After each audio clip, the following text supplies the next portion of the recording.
नमस्कार, आप सभी का स्वागत है यूथ अध्ययन के चैनल पे। देखिए एक बार फिर से मैं आप सभी के बीच एचपी टीजीटी कमीशन 2025 के लिए इंडियन ज्योग्राफी का एक महत्वपूर्ण विषय भारत की नदियों का पार्ट 3 लेके आ चुका हूँ। भारत की नदियों का पार्ट 3 में हम प्रायद्वीपीय भारत की नदियों को बहुत ही डिटेल से देखने वाले हैं। इसीलिए आप इस टॉपिक में शुरू से लेकर अंत तक जरूर बने रहें। अगर बात करें प्रायद्वीपीय नदियों की, पेनिनसुलर रिवर की, तो प्रायद्वीपीय नदियाँ प्राय मौसमी होती है। अच्छा, प्रायद्वीपीय जो नदियाँ होती है वो मौसम पर निर्भर होती है। इनमें जो जल का स्रोत सामान्यतः होता है वो वर्षा का जल होता है। जितनी भी आपकी प्रायद्वीपीय भारत की नदियाँ हैं, या आपका प्रायद्वीपीय भारत है, यहाँ पर जितनी भी नदियाँ हैं ये कैसी होती है, मौसमी होती है, मौसम पर डिपेंड होती है। यहाँ पर वर्षा जो जल का स्रोत होता है, पानी का जो स्रोत होता है वो वर्षा का जल होता है। अगर वर्षा होगी तभी यहाँ पे पानी होगा। गर्मी के मौसम में इन नदियों का जल घटकर छोटी छोटी धाराओं में बहने लगता है। तो सीधा क्वेश्चन परीक्षाओं में क्या पूछा जा सकता है कि गर्मियों के मौसम में किन नदियों का जल घटकर छोटी छोटी धाराओं में बहता है, तो बोलेंगे प्रायद्वीपीय नदियों का ऐसा होता है। इस प्रकार की नदियाँ प्राय गर्मी के मौसम में सूख जाती है। तो याद रखना, गर्मियों के मौसम में आपकी प्रायद्वीपीय भारत की नदियाँ सूख जाती है। थोड़ा थोड़ा हमने अभी डिटेल से पढ़ लिया। और दूसरी ओर जैसा कि आप जानते हैं कि हिमालय नदियाँ होती हैं। अगर हिमालय नदियों की बात करें, हिमालय नदियों को हमने इससे पहले पढ़ भी लिया है, जिसमें हमने गंगा नदी तंत्र को पढ़ा, ब्रह्मपुत्र नदी तंत्र को पढ़ा, सिंधु नदी तंत्र को पढ़ा। हिमालय नदियों में क्या होता है, हिमालय नदी का जो उद्गम होता है वो हिमालय से होता है, तो नॉर्मल सी बात है। और हिमालय से निकलने वाली नदियाँ वर्षा वाहिनी होती है, वर्षा पे डिपेंड होगी। और क्योंकि इसमें पूरे वर्ष पानी रहता है, और हिमालय से निकलने वाली नदियों का जल के स्रोत जो होते हैं, एक तो ग्लेशियर होता है, दूसरा वर्षा का जल होता है। देखो हिमालय में क्या है, बर्फ़ पड़ती है, और बर्फ़ में जो ग्लेशियर है धीरे धीरे जब वो पिघलने लगता है तो वो भी नदी का रूप ले लेते हैं। तो एक होती है हिमालय नदियाँ और दूसरी होती है आपकी प्रायद्वीपीय नदियाँ। प्रायद्वीपीय नदियाँ मौसमी है, और हिमालय नदियाँ जो है यहाँ पर ग्लेशियर से पानी आ रहा है, वर्षा के जल से भी पानी आ रहा है। अच्छा, दो चीज़ें और यहाँ पर बनती है। एक होता है आपका पेनिनसुलर और एक होता है आपका खाड़ी। इनमें क्या है, खाड़ी मतलब जिसको आप वे बोलते हैं, और पेनिनसुला होता है प्रायद्वीप क्या होता है। यहाँ पे भी मैं आपको डिटेल से बताने वाला हूँ। लेकिन इससे पहले अगर आप भी एचपी टीजीटी कमीशन की तैयारी कर रहे हो और आप भी हमारे साथ जुड़ना चाहते हो, टीजीटी कमीशन, जेबीटी कमीशन या किसी टेट एग्जाम की तैयारी कर रहे हो, तो जुड़िए हमारे साथ। मात्र और मात्र 499 रुपये माह में हम देंगे आपको लाइव प्लस रिकॉर्डेड। रिकॉर्डेड का मतलब है कि आप हमारी क्लासेस को कभी भी और किसी भी समय सुन सकते हो बहुत बेहतर तरीके से। साथ में आपको 5 से 6 टीचर यहाँ पे पढ़ा रहे हैं। आप मिडिल क्लास फैमिली से हो, आपके लिए बैच बहुत अच्छा रहने वाला है। आप इस नंबर पे कांटेक्ट कर सकते हैं 7876145409। आप इस नंबर पे कांटेक्ट करके हमारे इस बैच को परचेज कर सकते हो। इस बात को आपने याद रखना है। अच्छा, बात कर रहा था पेनिनसुला की। पेनिनसुला होता है जो तीन ओर से पानी से घिरा होता है। तो भूमि का वो टुकड़ा जो तीनों ओर से पानी से घिरा होता है उसको बोलते हैं प्रायद्वीप। आप देख रहे होंगे ये भारत का जो दक्षिणी भाग है इसको प्रायद्वीपीय भारत बोलते हैं। और ये तीनों ओर से किससे घिरा है, पानी से। उसी प्रकार होती है खाड़ी। अब खाड़ी क्या होती है भाई, अब खाड़ी में क्या होता है, भूमि का स्थल का वो भाग जो पानी का वो भाग या भूमि का वो भाग जो, ऐसे बोलेंगे कि पानी का वो भाग जो तीन ओर से किसी भूमि से गिरा है। देखो जो यहाँ पानी क्या है, इधर भी भूमि है, इधर भी भूमि है, इधर भी भूमि है, तो तीन ओर से भूमि से घिरी होती है, उसको बोलते हैं खाड़ी। इसका उल्टा, और जो आपका प्रायद्वीप होता है वो तीनों ओर से किससे घिरा होता है, जल से घिरा होता है। और भूमि से घिरी होती है खाड़ी और जल से घिरी होती है प्रायद्वीप। दोनों बातें आपने याद करनी है। आज आप इस बात को बहुत डिटेल से समझ गए होंगे कि प्रायद्वीप क्या होता है। प्रायद्वीप वो होता है, पेनिनसुलर वो होता है जो तीनों ओर से पानी से घिरा होता है। और अगर बात करें खाड़ी की, बे की बात करें, तो बे या खाड़ी वो होती है जो तीनों ओर से भूमि से, पानी का वो भाग जो तीन ओर से भूमि से घिरा होता है। अच्छा, बात करें दक्षिण भारत की नदियों की, तो दक्षिण भारत की जो नदियाँ हैं उनको दो भागों में बांटा गया है, या प्रायद्वीपीय भारत या दक्षिण भारत, दोनों बातें आप बोल सकते हो। यहाँ पर जो नदियाँ होती हैं इनको कितने भागों में बांटा गया है, बोलेंगे भैया इनको दो भागों में बांटा गया है। एक है बंगाल की खाड़ी में गिरने वाली नदियाँ और दूसरी है अरब सागर में गिरने वाली नदियाँ। और दोनों की दोनों देखिए बहुत ज़्यादा इंपॉर्टेंट है। आपको पता करना है कि आपकी बंगाल की खाड़ी में कौन सी गिरती है और आपकी अरब सागर में कौन सी गिरती है। तो यहाँ मैप पे भी मैंने दिखाया है, कुछ नदियाँ गिर रही है अरब सागर में और कुछ गिर रही है बंगाल की खाड़ी में। हम इनको एक एक करके बहुत ही डिटेल से पढ़ने वाले हैं। तो सबसे पहले आज बात करेंगे, दोनों तरफ देखेंगे। अरब सागर में जो नदियाँ गिरती है, तो साबरमती अरब सागर में गिरती है, माही गिरती है, लूनी गिरती है, नर्मदा जो है वो अरब सागर में गिरती है, ताप्ती है, मांडवी नदी है, जुआरी नदी है, शरावती है, गंगा वेली है, पेरियार है और भरत पूजा है। इनको आप डिटेल से सुन ले। अरब सागर में जो गिरती है साबरमती, माही, नर्मदा, ताप्ती, मांडवी, जुआरी, ये सारी नदियाँ गिर रही है किसमें? अरब सागर में। अगर बात करें आपकी बंगाल की खाड़ी में, तो बंगाल की खाड़ी में आप देख रहे होंगे दामोदर।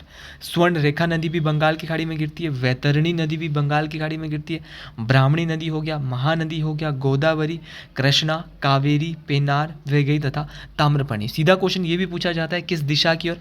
तो अरब सागर में जा रही है पश्चिम दिशा की ओर, और पूर्वी दिशा में जा रही है आपकी पूरब की तरफ बहने वाली नदियाँ भारत की। तो ये भी आपको याद रखना, और पश्चिम की तरफ बहने वाली नदियाँ भी आपको याद रखना है। आपको हर एक चीज़ याद रखनी है कि बंगाल की खाड़ी में कौन सी जा रही है, आपकी अरब सागर में कौन सी जा रही है। आपको दिक्कत वाली बात नहीं होनी चाहिए, बस आपने बस चीज़ों को बहुत डिटेल से पढ़ लेना है और अपने माइंड में बिठाना है, तब जाके बात बनने वाली है। तो सबसे पहले ले चलते हैं बंगाल की खाड़ी में गिरने वाली नदियाँ।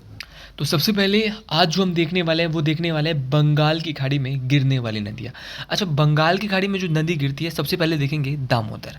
अच्छा, दामोदर की बात करें तो दामोदर नदी का उद्गम कहाँ से होता है? पहला क्वेश्चन तो यही पूछा जाएगा। तो दामोदर नदी का उद्गम छोटा नागपुर पठार झारखंड से होता है, इस बात को आपने याद रखना है। तो दामोदर नदी का उद्गम छोटा नागपुर पठार से, छोटा नागपुर का जो पठार है झारखंड में जो पड़ता है वहाँ से होता है। ये जो बहती है वो पश्चिम बंगाल में बहती है, और उसके बाद बंगाल की खाड़ी में सीधी पश्चिम बंगाल के बाद, और उसके बाद हुगली नदी में मिलकर सीधी कहाँ पे चली जाती है? पश्चिम बंगाल में चली जाती है। अच्छा, बात करूँ मैं झारखंड के बाद, झारखंड से आने के बाद पश्चिम बंगाल, सिर्फ बंगाल की खाड़ी। तो सीधा क्वेश्चन पूछा जाता है दामोदर नदी कहाँ कहाँ बहती है? तो बोलेंगे झारखंड, पश्चिम बंगाल और बंगाल की खाड़ी। सबसे बड़ी जो इसकी विशेषता है, याद रखना कि दामोदर नदी झारखंड से निकलकर पश्चिम बंगाल और हुगली नदी में जाकर मिल जाती है। तो दामोदर खुद हुगली की सहायक है, और दामोदर नदी को पश्चिम बंगाल का शोक भी कहा जाता है। इस बात को आपने याद रखना है, बहुत ही डिटेल से, बहुत ही बेहतर तरीके से आपको इस बात को याद रखना है। इसके बाद हमारे पास है स्वर्ण रेखा नदी। स्वर्ण रेखा नदी का जो उद्गम है ना, वो रांची के पठार झारखंड से होता है। कहाँ से होता है? रांची का जो पठार है झारखंड में, वहीं से निकलती है आपकी स्वर्ण रेखा नदी। अच्छा, स्वर्ण रेखा नदी कहाँ कहाँ बहती है? तो स्वर्ण रेखा नदी आप देख रहे होंगे काफ़ी लंबा ये बहती है। तो स्वर्ण रेखा नदी झारखंड में बहती है, झारखंड के बाद उड़ीसा में जाती है, फिर पश्चिम बंगाल में जाती है, और फिर आपके बंगाल की खाड़ी में जाती है। तो याद रखना, स्वर्ण रेखा नदी झारखंड, उड़ीसा, पश्चिम बंगाल और बंगाल की खाड़ी में जाती है। इस बात को आपने याद रखना है। तो ये काफ़ी राज्यों में, देखो जो तो आपकी दामोदर है वो तो सिर्फ झारखंड में बहती है, झारखंड के बाद पश्चिम बंगाल में और सीधी बंगाल की खाड़ी में चली जाती है। सिर्फ 3 राज्यों में उसका भाव क्षेत्र है। लेकिन जो आपकी स्वर्ण रेखा नदी है, इसका उद्गम रांची के पठार झारखंड से होता है। ये झारखंड में भी बह रही है, क्योंकि झारखंड से तो निकल रही है, उड़ीसा में भी बहती है, पश्चिम बंगाल में भी बहती है, और बंगाल की खाड़ी में भी बहती है। मतलब कि यहाँ पर बंगाल की खाड़ी में उसके बाद चली जाती है। यहाँ पे उड़ीसा एक एक्स्ट्रा ऐड हो रहा है। तो स्वर्ण रेखा नदी उड़ीसा में एक्स्ट्रा बहती है, इस बात को आपने याद रखना है। वैतरणी नदी। अच्छा, वैतरणी नदी की बात करें तो वैतरणी नदी का उद्गम जो है वो क्योंझर पठार उड़ीसा से होता है। तो वैतरणी नदी का उद्गम कहाँ से होता है? क्योंझर पठार उड़ीसा। इस बात को आपने डिटेल से याद रखना है। और दूसरी बात, इसका जो भाव क्षेत्र है वो उड़ीसा बंगाल की खाड़ी में है। तो याद रखना, सॉरी, ये आपके क्योंझर पठार उड़ीसा से निकलती है, और उड़ीसा से सीधी कहाँ पे चली जाती है? बंगाल की खाड़ी। आप देख रहे होंगे बहुत ही कम है। उड़ीसा से निकली, कहाँ से निकली? उड़ीसा के कहाँ से निकली? सीधा क्वेश्चन पूछा जाता है कि क्योंझर पठार उड़ीसा से किस नदी का उद्गम होता है। आपको बस नॉलेज पता होनी चाहिए कि क्वेश्चन कहाँ से पूछा जा रहा है। तो भाई और बहनों, आपको पता होना चाहिए। तो याद रखना है कि जो वैतरणी नदी है वो आपका क्योंझर पठार जो उड़ीसा में पड़ता है वहीं से निकलती है। इस बात को आपने याद रखना है, और उड़ीसा बंगाल की खाड़ी में ये गिर जाती है। इस बात को भी बेहतर तरीके से आपको याद रखना है। इसके बाद अगली नदी है ब्राह्मणी। अच्छा, ब्राह्मणी बहुत इंपॉर्टेंट है। अभी तक हमने दामोदर नदी बंगाल की खाड़ी में गिरते हुए देखी है, आपकी स्वर्ण रेखा देखी है, और वैतरणी नदी देखी है। अच्छा, बात करें आपकी ब्राह्मणी नदी की। ब्राह्मणी नदी जो है वो ऐसी नदी है जो 2 नदियों के इस सहयोग से बनी है। एक शंख नदी, दूसरी कोयल नदी। शंख नदी और कोयल नदी राउरकेला एक स्थान है, जिस स्थान का नाम है राउरकेला। राउरकेला नामक स्थान पे मिलती है। एक शंख नदी आती है, एक कोयल नदी आती है, और दोनों की दोनों राउरकेला नामक स्थान पे मिलती है, और यहीं पर बनाती है ब्राह्मणी नदी। तो ब्राह्मणी नदी कैसे बनी? तो बोलेंगे शंख नदी और कोयल नदी आपस में मिली और क्या बनाई? राउरकेला नदी बनाई। इस बात को राउरकेला नामक स्थान में मिली, और कौन सी नदी बनाई? ब्राह्मणी नदी। कभी कभार मुझसे भी कुछ गलतियां हो जाती है, तो उसके लिए मैं माफ़ी चाहूँगा। आप इन गलतियों को कमेंट के माध्यम से ज़रूर सुधार सकते हैं। हम कोशिश करेंगे कि आपके लिए बेस्ट से बेस्ट इस टीजीटी कमीशन के लिए आपके बीच वीडियोज़ प्रोवाइड करवाए जाएँ।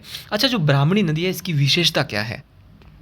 तो बात करिए ब्राह्मणी नदी की विशेषता की, तो झारखंड से आने वाली दो नदियाँ, एक शंख नदी और कोयल नदी उड़ीसा के राउरकेला में मिल जाती है और वहीं से ब्राह्मणी नदी ये कहलाती है और आखिर में जाकर वैतरणी नदी के पास बंगाल की खाड़ी में मिल जाती है। तो पहले वैतरणी नदी में मिलती है ब्राह्मणी नदी और वैतरणी नदी के पास ही जो है बंगाल की खाड़ी में ये भी चली जाती है। तो ब्राह्मणी नदी के बारे में भी आपको थोड़ा बहुत बिल्कुल समझ आ गया होगा कि ब्राह्मणी नदी से हमने पढ़ा कि दो नदियाँ थी, एक शंख थी एक कोयल थी। शंख और कोयल मिल गई उड़ीसा के राउरकेला में और यहाँ पे बना दी कौन सी नदी, ब्राह्मणी नदी, और आगे जाकर ये मिल गई। इस बात को आपने याद रखना है। इसके बाद अगला जो हम पढ़ रहे हैं वो भी बहुत ज़्यादा इंपॉर्टेंट है। अगली है महानदी। महानदी का जो उद्गम है ना वो सिहावा पहाड़ी छत्तीसगढ़ से होता है। तो महानदी का उद्गम कहाँ से होता है, सिहावा पहाड़ी छत्तीसगढ़ से जो है महानदी का उद्गम होता है। इस बात को आपने याद रखना है। ये सारी बातें मोस्ट इंपॉर्टेंट है कि जो सिहावा पहाड़ी जो है वो कहाँ पे पड़ती है, छत्तीसगढ़ में, यहीं से उद्गम होता है महानदी का। महानदी कहाँ कहाँ बहती है, इसके बहाव क्षेत्र की अगर बात करूँ तो छत्तीसगढ़ से ये आ रही है, क्योंकि छत्तीसगढ़ के सिहावा पहाड़ी से तो निकल रही है, यहीं से आएगी और यहाँ से जाने के बाद उड़ीसा में जाएगी और उड़ीसा में जाने के बाद सीधी बंगाल की खाड़ी में। तो क्वेश्चन कैसे पूछा जाए, यह हम अपने मॉक टेस्ट जो हमारा बैच है वहाँ पे हम पूछते हैं कि क्वेश्चन कैसे पूछा जाता है इन विषय से। तो याद रखना कि महानदी जो है वो छत्तीसगढ़, उड़ीसा और बंगाल की खाड़ी इन तीन राज्यों में बहती है। इस बात को आपने डिटेल से याद रखना है और ये सारी की सारी बातें मोस्ट इंपॉर्टेंट है। इन बातों को आपने बहुत डिटेल से याद रखना है। तो याद रखना सिहावा पहाड़ी छत्तीसगढ़ से ये निकली और इसका जो भाव क्षेत्र है वो छत्तीसगढ़ है, उड़ीसा है और बंगाल की खाड़ी है। इस बात को आपने डिटेल से याद रखना है। अच्छा, उड़ीसा का जो कटक शहर है जहाँ पे भारत का चावल अनुसंधान संस्थान है, भारत का राइस रिसर्च सेंटर है, वहीं पर है महानदी। याद रखना वहीं पर महानदी क्या करती है, तो उड़ीसा के कटक शहर में जो महानदी है वो क्या बनाती है, एक डेल्टा बनाती है। याद रखना है क्या बनाती है, एक डेल्टा बनाती है। बहुत बहुत इंपॉर्टेंट है। पिछली वीडियो जो हमारी नदियों की हुई है, हम गंगा नदी तंत्र को पढ़ चुके हैं, हम ब्रह्मपुत्र नदी तंत्र को पढ़ चुके हैं, हम सारी चीज़ें पढ़ चुके हैं जो कि बहुत बहुत इंपॉर्टेंट है। तो याद रखना है आप सभी लोगों ने कि उड़ीसा का जो कटक शहर है वो यहाँ पर जो है जो आपकी महानदी है वो क्या बनाती है, डेल्टा बनाती है। और दूसरी बात, तेल नदी और जोंक नदी इसकी सहायक नदी है। तो महानदी की मुख्य सहायक नदी है, एक तो है आपकी तेल नदी और दूसरी है जोंक नदी। बहुत बार पूछा गया है। तो तेल और जोंक ये दोनों की दोनों किसकी सहायक है, महानदी की सहायक नदी है। इस बात को आपने याद रखना है। इसके बाद हम पढ़ेंगे सबसे इम्पॉर्टेंट नदी जो कि बहुत बार परीक्षाओं में पूछी जाती है, तो अब है गोदावरी। अगर गोदावरी की बात करूं तो गोदावरी कहाँ से निकलती है, तो त्र्यंबकेश्वर की पहाड़ी और क्या बोलेंगे, नासिक महाराष्ट्र से सर निकलती है। तो गोदावरी इसका जो नदी का जो उद्गम होता है वो त्र्यंबकेश्वर की जो पहाड़ियाँ हैं, नासिक जो है आपका वहीं से इसका जो है उद्गम होता है। इस बात को आपने याद रखना है। बहुत बेहतर तरीके से आप लोग याद रखेंगे क्या क्या चीज़ हम यहाँ पे पढ़ रहे हैं। तो कैसे कैसे उद्गम हुआ ये भी आपको याद रखना है, कैसे निकली, कहाँ पे, कितनी इंपॉर्टेंट है, ये सारी बातें आपको याद रखनी है। देखिए दोस्तों, यहाँ पे बहुत सारी चीज़ें बनने वाली है। आप जितना ज़्यादा एफर्ट अपने आप में मारोगे, इस टॉपिक के लिए मारोगे, उतना ज़्यादा बेस्ट आप देने वाले हो। तो त्र्यंबकेश्वर, नासिक, जो त्र्यंबकेश्वर की जो पहाड़ियाँ हैं नासिक महाराष्ट्र में, वहीं से गोदावरी नदी का उद्गम है। सबसे पहले आती है महाराष्ट्र से। अच्छा, महाराष्ट्र से निकलने के बाद ये भी जाती है भाई छत्तीसगढ़। दक्षिण भारत की सबसे लंबी नदी है, बहुत घूमती है और भारत की दूसरी सबसे लंबी है, बहुत महत्वपूर्ण है। यहाँ से दोस्तों देखिए क्वेश्चन परीक्षाओं में पूछा जाएगा। छत्तीसगढ़ के बाद जाएगी तेलंगाना, तेलंगाना के बाद जाएगी आंध्र प्रदेश और आंध्र प्रदेश के बाद जाती है बंगाल की खाड़ी में। तो महाराष्ट्र गई, छत्तीसगढ़ गई, तेलंगाना गई, आंध्र प्रदेश गई और फिर सीधी उसके बाद बंगाल की खाड़ी में चले गई। इस बात को आपने याद रखना है। तो 4 राज्य में बह रही है, छत्तीसगढ़ में, महाराष्ट्र से निकली, तेलंगाना और आंध्र प्रदेश। अगर बात करें गोदावरी नदी की, हर नदी की विशेषता पढ़नी बहुत इंपॉर्टेंट होती है। इसकी लंबाई बहुत बार पूछी जाती है। तो इसकी लंबाई जो है वो 1465 किलोमीटर। इस बात को आपने याद रखना है कि जो गोदावरी नदी है इसकी लंबाई कितनी है। तो इसकी लंबाई जो है वो 1465 किलोमीटर है। इस बात को आपने डिटेल से बेहतर तरीके से याद रखना है। ये बातें मोस्ट इंपॉर्टेंट है। अच्छा, दक्षिण भारत की सबसे लंबी नदी कौन सी है, सीधा क्वेश्चन पूछा जाता है। तो दक्षिण भारत की सबसे लंबी नदी है आपकी गोदावरी। पूरे दक्षिण जो भारत है ना वहाँ की सबसे लंबी नदी है भाई गोदावरी। इस बात को आपने याद रखना है। और दूसरी बात अगर मैं आपको बताना चाहूँ, ये पूरे भारत की गंगा के बाद दूसरी सबसे लंबी नदी है। तो ये सारी बातें मोस्ट इंपॉर्टेंट है, परीक्षाओं में काम आने वाली है।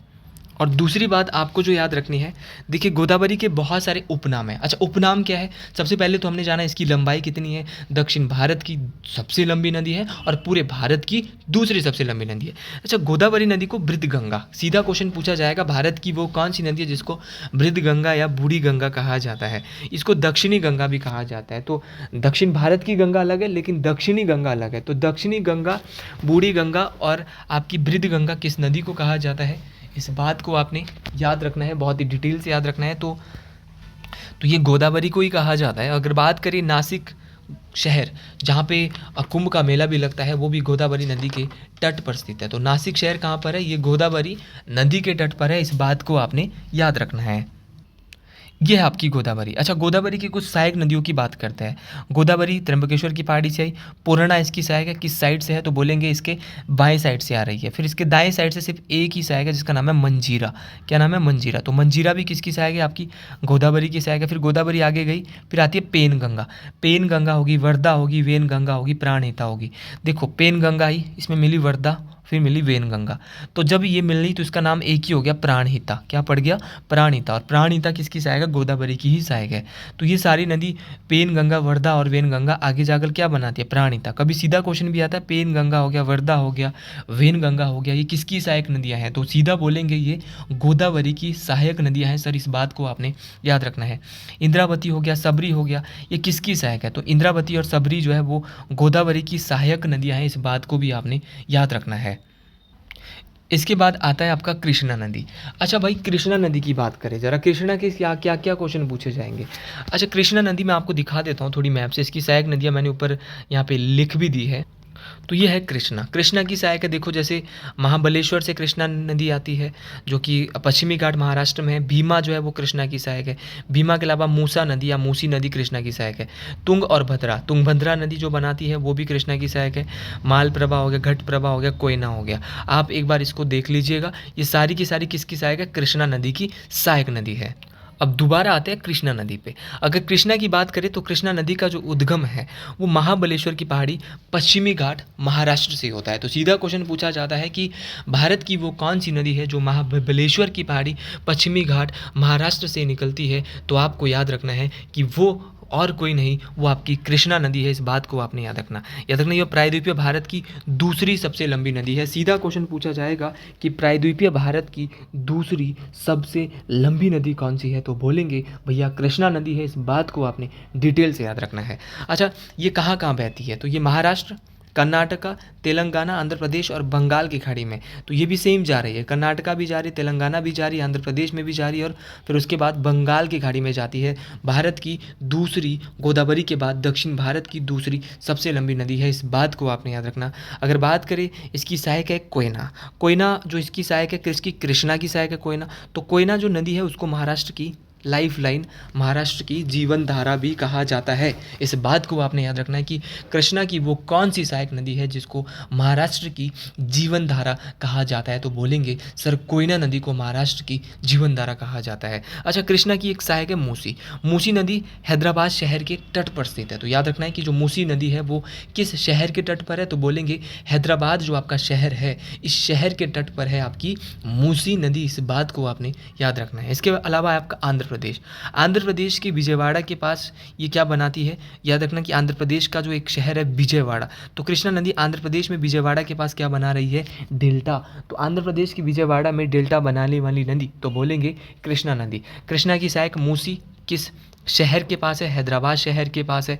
कोयना नदी जो कि कृष्णा की सहायक है वो उसको महाराष्ट्र की क्या कहते हैं? जीवनधारा।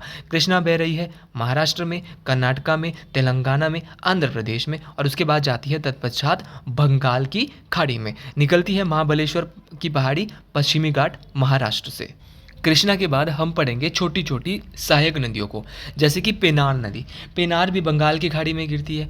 पेनार जो निकलती है वो कर्नाटक के कोलार नामक स्थान से निकलती है। तो इसका उद्गम कर्नाटक के कोलार से। सीधा क्वेश्चन आएगा, पेनार नदी का उद्गम भारत के किस जगह से होता है? बोलेंगे कर्नाटक से, और कर्नाटक में भी कहाँ से? कर्नाटक के कोलार से होता है। अच्छा, भाव क्षेत्र बोलेंगे कर्नाटका में आती है। कर्नाटका के बाद ये आंध्र प्रदेश में, फिर उसके बाद ये भी बंगाल की खाड़ी में। उतनी ज़्यादा नहीं है, कर्नाटक से आई, आंध्र प्रदेश गई, गई और उसके बाद बंगाल की खाड़ी में चली जाती है। इस बात को आपने डिटेल से याद रखना है। अच्छा, ये बात आप बहुत बेहतर तरीके से समझ गए। इसके बाद है आपकी कावेरी। कावेरी की बात करें, इसका जो उद्गम होता है वो ब्रह्मगिरी जो पहाड़ी है, ब्रह्मगिरी पहाड़ी की जो रेंज है, वहीं से जो इसका उद्गम होता है। इस बात को आपने याद रखना है, बहुत बहुत इंपॉर्टेंट है, परीक्षाओं में बार बार पूछी जाती है। तो याद रखना है कि जो ब्रह्मगिरी की पहाड़ी कर्नाटक में पड़ती है, वहीं से निकलती है कावेरी नदी।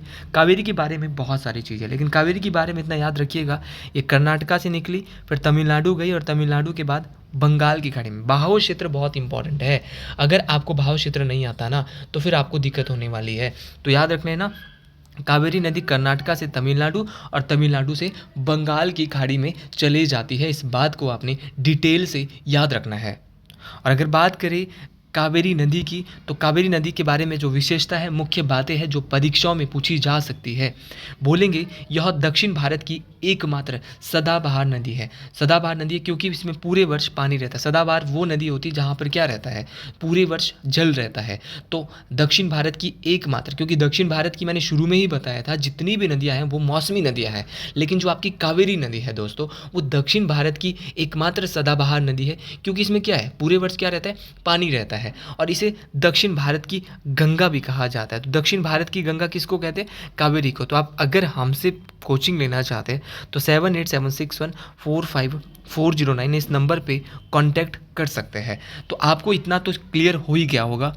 इसके अलावा अगली है वैगई नदी। अच्छा, वैगई की बात करें तो वैगई नदी तमिलनाडु और पाक की खाड़ी से निकलती है और मदुरई शहर वैगई नदी के तट पर स्थित है। तो याद रखना, मदुरई शहर किस नदी के तट पर है, तो बोलेंगे वैगई नदी के तट पर है आपका मदुरई शहर। इस बात को आपने डिटेल से याद रखना है। तो वैगई नदी तमिलनाडु और पाक की खाड़ी में, और मदुरई जो शहर है वो वैगई नदी के तट पर है। इस बात को आपने याद रखना है। तो वैगई नदी कहाँ से निकली तमिलनाडु में, जहाँ पाक की खाड़ी है वहीं से निकलती है वैगई नदी।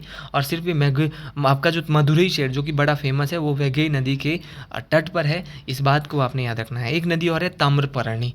ताम्रपर्णी भी एक छोटी सी नदी है जो हम बिल्कुल तमिलनाडु के साथ है। ये तमिलनाडु के मन्नार की खाड़ी से निकलती है। तो वैगई और ताम्रपर्णी, ज़्यादा नहीं पढ़ना, इतना याद रखना, बंगाल की खाड़ी में जाती है और ये तमिलनाडु से निकलती है वैगई नदी। और ताम्रपर्णी भी कहाँ से निकलती है, आपकी तमिलनाडु से निकलती है। एक निकल रही है पाक की खाड़ी से और एक निकल रही है मन्नार की खाड़ी से।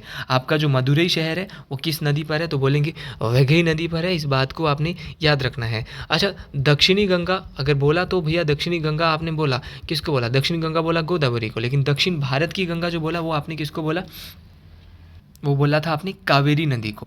इसके बाद हम पढ़ेंगे अरब सागर में गिरने वाली नदियाँ, लेकिन इसमें सबसे पहले लूनी है, तो लूनी से ही शुरू करते। तो लूनी की बात करेंगे।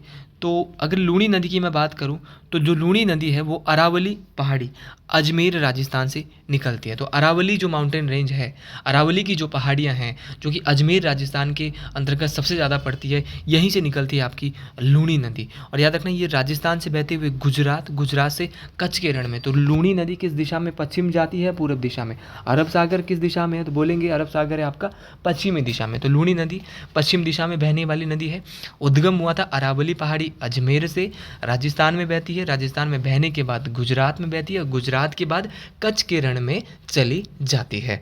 अच्छा, बात करें इसकी विशेषता के बारे में अगर मैं बताऊं तो यह नदी गुजरात के जब कच्छ के रण में जाती है तो वहाँ पे गुम हो जाती है, विलुप्त हो जाती है। इस बात को आपने याद रखना है। तो पश्चिम दिशा में बहने वाली भारत की वो नदी, अरब सागर में गिरने वाली वो नदी जो कच्छ के रण में विलुप्त हो जाती है। क्वेश्चन ऐसे पूछे जाते हैं कमीशन में, तो याद रखना आपकी कौन सी नदी है, लूनी नदी है। इस बात को आपने लूनी रिवर के बारे में याद रखना है। अच्छा, आपका डेजर्ट वाला जो एरिया होता है, मरुस्थलीय क्षेत्र में बहने के कारण इसमें मरुस्थलीय नदी भी कहते हैं। तो अरब सागर में गिरने वाली वो नदी जिसको एक नाम दिया गया है, उपनाम दिया गया है, मरुस्थलीय नदी भी कहा जाता है, तो बोलेंगे भैया लूनी नदी है। इस बात को आपने डिटेल से याद रखना है। इसके बाद अगली नदी है साबरमती। साबरमती नदी का जो उद्गम है वो उदयपुर जिला अरावली पर्वत श्रृंखला राजस्थान से होता है। तो याद रखना जी, साबरमती नदी का जो उद्गम है वो उदयपुर जिले में अरावली पर्वत श्रृंखला राजस्थान से होता है। इस बात को आपने डिटेल से याद रखना है। देखिए, बातें मोस्ट इंपॉर्टेंट है। तो साबरमती नदी का उद्गम उदयपुर जिला राजस्थान अरावली पर्वत श्रृंखला से होता है। ये बात मोस्ट इंपॉर्टेंट है। ये बातें परीक्षाओं में काम आने वाली है, इसीलिए आप इन बातों को बहुत ही डिटेल से सुनिएगा। तो साबरमती नदी का जो उद्गम है वो उदयपुर जिले अरावली पर्वत श्रृंखला राजस्थान से होता है, मोस्ट इम्पॉर्टेंट है। और साबरमती नदी भी राजस्थान में बहती है, फिर गुजरात में बहती है और गुजरात से सीधी कहाँ पे खंबात की खाड़ी में चली जाती है। तो याद रखना इसकी विशेषता है कि आपका जो गुजरात का अहमदाबाद शहर है, गुजरात का गांधीनगर शहर है, वो किस नदी के तट पर है, सीधा क्वेश्चन परीक्षाओं में पूछ लिया जाता है। तो आपका अहमदाबाद शहर हो गया, गांधीनगर शहर हो गया, ये किस नदी के तट पर है, साबरमती नदी के तट पर है। इस बात को आपने डिटेल से याद रखना है। तो ये सारी बातें मोस्ट इंपॉर्टेंट है। भाव क्षेत्र आपको जरूर याद रखना है, राजस्थान, गुजरात और खंबात की खाड़ी, ये सारी बातें मोस्ट इंपॉर्टेंट है। और कच्छ के रण में जो गुम हुई वो थी आपकी लूणी नदी, इस बात को आपने विलुप्त हो जाती वो थी लूणी नदी। इसके बाद है आपकी माही। माही नदी का जो उद्गम होता है वो विंध्याचल पर्वत श्रेणी मध्य प्रदेश से होता है, इस बात को आपने याद रखना है। तो विंध्याचल पर्वत श्रेणी मध्य प्रदेश से जो है वो उद्गम होता है माही नदी का। और ये जो बहाव क्षेत्र है इसका मध्य प्रदेश से बहने के बाद राजस्थान, राजस्थान से गुजरात और गुजरात के बाद जाती है खंबात की खाड़ी में, इस बात को आपने याद रखना है। तो मध्य प्रदेश से होकर राजस्थान, राजस्थान से होकर गुजरात और गुजरात से होकर ये खंबात की खाड़ी में चली जाती है, इस बात को डिटेल से आपने याद रखना है। अगर बात करें इसकी विशेषता, माही नदी कर्क रेखा को, आप सब लोग जानते हैं कि भारत से गुजरती है कर्क रेखा जो कि 23.5 डिग्री उत्तरी अक्षांश में है। तो यही माही नदी कर्क रेखा को भी 2 बार काटती है, इस बात को आपने याद रखना है। ये मोस्ट इंपॉर्टेंट बात है, ये परीक्षाओं में काम आने वाली बात है कि माही नदी कर्क रेखा को कितने बार काटती है। तो बोलेंगे माही नदी कर्क रेखा को 2 बार काटती है। निकलती है माही नदी विंध्याचल पर्वत मध्य प्रदेश में, जो विंध्याचल माउंटेन रेंज है वहाँ से निकलती है और ये मध्य प्रदेश, राजस्थान, गुजरात और खंबात की खाड़ी में जाती है, इस बात को आपने याद रखना है। अगली नदी है नर्मदा। अच्छा, नर्मदा नदी बहुत ज़्यादा इंपॉर्टेंट है यार। नर्मदा नदी अमरकंटक की पहाड़ी पश्चिमी ढाल मध्य प्रदेश से निकलती है और अमरकंटक की पहाड़ी से मैंने कल ही बोला था एक सोन नदी है जो कि विपरीत दिशा में बहती है। एक सोन है, एक नर्मदा है। नर्मदा आती है पश्चिम की ओर, सोन आती है पूरब की ओर। दोनों याद रखना है। सोन किसकी सहायक है, गंगा की, कहाँ मिल रही थी, पटना में मिल रही थी। अच्छा, ये मध्य प्रदेश में बहने के बाद महाराष्ट्र और महाराष्ट्र में बहने के बाद गुजरात और खंबात की खाड़ी में जाती है। 87% बहती है ये महाराष्ट्र में, 1.5% बहती है गुजरात में और 11% बहती है, सॉरी, मध्य प्रदेश में बहती है 87%, 1.5% महाराष्ट्र में और ज़्यादातर जो ये बहती है ना वो बहती है गुजरात में भी कमी बहती है, 11.5% बहती है और उसके बाद कहाँ चली जाती है, खंबात की खाड़ी में चली जाती है। अच्छा, ये बात आप बहुत डिटेल से समझ गए। अच्छा, नर्मदा की बात करें, यहाँ से क्या क्या क्वेश्चन देखो आपकी परीक्षाओं के लिए बन सकते हैं। मैं सबसे पहले तो ये बात करता हूँ कि क्या क्या क्वेश्चन यहाँ से बन सकते हैं। तो याद रखना ये मध्य प्रदेश की, इसको जीवन धारा कहा जाता है। तो मध्य प्रदेश को मध्य प्रदेश की जीवन धारा किस नदी को कहा जाता है, तो नर्मदा नदी को मध्य प्रदेश की जीवन धारा कहा जाता है। अगर बात करें इसकी तो यह नदी ब्रज घाटी से होकर बहती है। इस बात को आपने याद रखना है कि जो नर्मदा नदी है वो ब्रज घाटी से होकर बहती है, इस बात को आपने याद रखना है। अच्छा, दूसरी बात, ब्रज घाटी क्या होती है, रिफ्ट वैली होती क्या है। तो रिफ्ट वैली होती है जहाँ पे कुछ प्लेटों के कारण नदियाँ ऊपर नीचे यहाँ पे बैठ जाती है। मतलब पृथ्वी के नीचे कुछ प्लेट्स है और ये प्लेट्स कभी भूकंप के टकराने के कारण ऊपर नीचे हो जाती है, तो ये नदी भी ऐसे से बहती है। तो ब्रज घाटी से होकर बहती है, रिफ्ट वैली से होकर बहती है। और यह नदी डेल्टा का निर्माण नहीं करती। किसका निर्माण करती, एस्चुरी। डेल्टा तो मैंने आपको कल बता दिया था कि जब कोई नदी अपने साथ क्या है, मिट्टी ला रही है, अवसाद ला रही है और वहाँ पे मिट्टी अवसाद क्या कर रही है, इकट्ठा कर रही है, तो वो बोलता है डेल्टा। लेकिन जो आज एस्चुरी होता है, एस्चुरी होता है कि नदी सीधी आई और सीधी जो है वो किसी खाड़ी में या किसी समुद्र में मिल गई, साफ पानी सीधा, उसके साथ ना कुछ कटकट आ रहा है ना कुछ मिट्टी आ रही है, सीधी सीधी जा रही है और सीधी जो है नदी में मिल रही है। तो ज्वारद नदी मुख एस्चुरी का जो निर्माण करती है वो कौन सी नदी करती है, तो याद रखना है जिसको एस्चुरी कहते हैं। तो पश्चिम दिशा की ओर बहने वाली भारत की वो नदी जो एस्चुरी का निर्माण करेगी तो बोलेंगे नर्मदा नदी करती है और डेल्टा का निर्माण ये नहीं करती। बहती कैसी है, तो याद रखना ये नदी ब्रज घाटी से होकर बहती है। अच्छा, बात करी विंध्याचल और सतपुड़ा पर्वत जो श्रेणी है, एक है विंध्याचल माउंटेन रेंज, एक है सतपुड़ा माउंटेन रेंज। इन दोनों के बीच जो बहती है नदी वो है आपकी कौन सी रेंज, याद रखना है नर्मदा नदी बहती है। नर्मदा और सोन ऐसी नदियाँ हैं जो कि एक ही स्थान से निकलती है, अमरकंटक से ही निकलती है और विपरीत दिशा में बहती है। कल बता चुका हूँ, एक बार पुनः बता रहा हूँ। और मध्य प्रदेश का जो जबलपुर शहर है वो नर्मदा नदी के किनारे ही बसा है, इस बात को आपने डिटेल से याद रखना है। नर्मदा के बाद हम पढ़ेंगे ताप्ती। अच्छा, ताप्ती भी ताप्ती का उद्गम कहाँ से होता है? तो ताप्ती नदी का उद्गम मध्य प्रदेश के बैतूल जिले से होता है, इस बात को आपने याद रखना है। थोड़ी सी वीडियो बड़ी है लेकिन इंटरेस्टिंग है, बहुत मज़ेदार वीडियो है। मध्य प्रदेश के बैतूल जिले से निकलती है ताप्ती नदी। निकलने के बाद ये मध्य प्रदेश से निकली महाराष्ट्र में जाती है, महाराष्ट्र के बाद गुजरात, फिर खंभात की खाड़ी में चले जाती है। इस बात को आपने, इसने मध्य प्रदेश घूमा, महाराष्ट्र घूमा, फिर गुजरात घूमा, फिर सीधी कहाँ चले गई? खंभात की खाड़ी में। अगर इसकी बात करूँ तो ये नदी भी ब्रज घाटी में होकर बहती है। दूसरी बात आपको याद रखनी है, ये नदी भी एस्चुअरी ज्वारधन नदी मुख का क्या करती है? निर्माण करती है। जहाँ पे ज्वारधन नदी मुख होता है, जहाँ पे जो कोई भी नदी अपने साथ कोई अवसाद मिट्टी इकट्ठा लेके नहीं जा रही है। अगर कोई ऐसा करते तो डेल्टा बनाएगी, लेकिन ये नदी डेल्टा नहीं बनाती है। और सूरत जो शहर है, गुजरात का सूरत शहर, वो किस नदी के किनारे है? ताप्ती नदी के किनारे है। इस बात को आपने याद रखना है। इसके बाद है मांडवी। मांडवी नदी की बात करें तो ये कर्नाटका के भीमगढ़ स्थान पश्चिमी घाट से निकलती है, मोस्ट इम्पॉर्टेंट है। इसका भाव क्षेत्र है, कर्नाटक से निकलती है, गोवा में जाती है, गोवा में जाने के बाद अरब सागर में चली जाती है। तो कर्नाटक और गोवा में मात्र बहती है मांडवी नदी। गोवा जो शहर है, गोवा की राजधानी जो पणजी है, वो किस नदी के किनारे है? सीधा क्वेश्चन पूछा जाता है तो गोवा की राजधानी पणजी आप जानते हैं, ये मांडवी नदी के किनारे स्थित है। तो कर्नाटका के भीमगढ़ नामक स्थान, पश्चिमी घाट आपने सुना होगा, यहाँ से इसका उद्गम होता है मांडवी नदी का, याद रखना है। और बहुत इंपॉर्टेंट है, गोवा का जो पणजी शहर है वो मांडवी नदी के किनारे स्थित है, इस बात को आपने याद रखना है। इसके अलावा है आपकी अगली नदी जुआरी। जुआरी की बात करें तो जुआरी नदी गोवा अरब सागर से निकलती है। तो जुआरी नदी गोवा से निकलती है और सीधी अरब सागर में चली जाती है। तो इसके अलावा कुछ और भी है, जैसे शरावती हो गया, गंगा वैली हो गया, पेरियार हो गया, भरतपूजा। यहाँ से भाई क्वेश्चन ना के बराबर बनते हैं। शरावती नदी की बात करें और गंगा वैली, तो शरावती और गंगा वैली दोनों निकलती है कर्नाटक से, और कर्नाटक में निकलने के बाद सीधी कहाँ चली जाती है भाई? अरब सागर में टाटा बाय बाय कर देती है। तो याद रखना, शरावती नदी, गंगा वैली नदी किस दिशा में बहती है? क्वेश्चन यहाँ से इतना ही पूछा जाएगा, ज़्यादा डिटेल्स यहाँ पे नहीं आएगा क्वेश्चन। तो शरावती नदी हो गया, गंगावली नदी हो गया, ये नदियाँ जो है आपकी कर्नाटक से निकली और अरब सागर में चली गई। इसके अलावा है पेरियार। पेरियार की बात करें तो ये केरल से निकली, केरल से निकलने के बाद कहाँ पे निकली भाई? अरब सागर में चली गई। इस बात को आपने याद रखना है। तो पेरियार नदी आपको डिटेल से याद रखना है कि केरल से निकली और अरब सागर में चले गई।